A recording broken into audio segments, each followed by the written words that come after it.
Hey, this is Emmanuel with END Auto, and since I couldn't find any videos on 2008 to 2014 Chevy Malibu, and this would be about the seat control not moving back and forth. So I looked it up online, and it said check fuse number 30. I mean, you got all controls up and down, your backrest, but it does not move forward and backwards. Now, the fuse box you're gonna be looking for is in the trunk on the driver's side.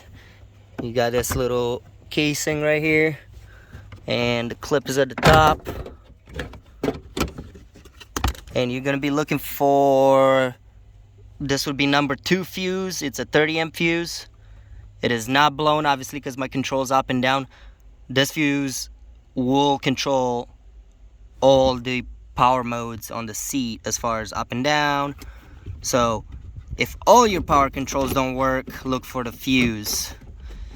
Then everybody online that I was able to find, I'll just deal with this in a second, was saying look for the wiring, which usually you find broken wires in the rear, and you'll have such these laying around. They usually get hung up and they break, or look for changing the track. But in my case, the seat was moved all the way back, and not being able to move it back forward, you'll not be able to take the seat out.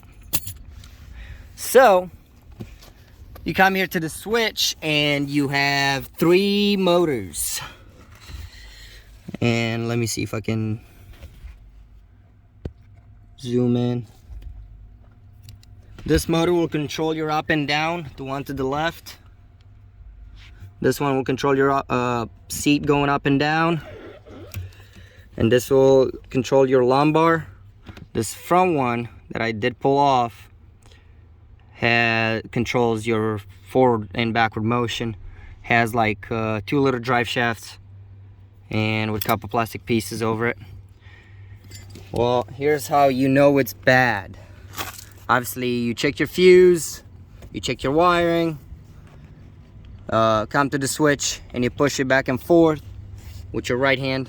I'm holding my phone with my right hand, but you with your left hand you touch the engine, and you'll hear it click. Now if you hear it click and there's obviously no forward and backward motion, remove it, and there's an easy way to test this, and I'll show you how I did it.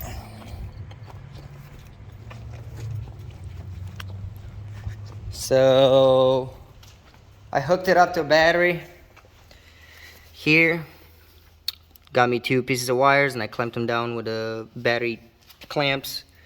And in the motor, these are the 2 little drive shafts, and they're square, and that operates left and right at the same time. In the motor, there's 2 terminals, and it does not matter which way you hook it up, because this controls both back and forth, so it's directional.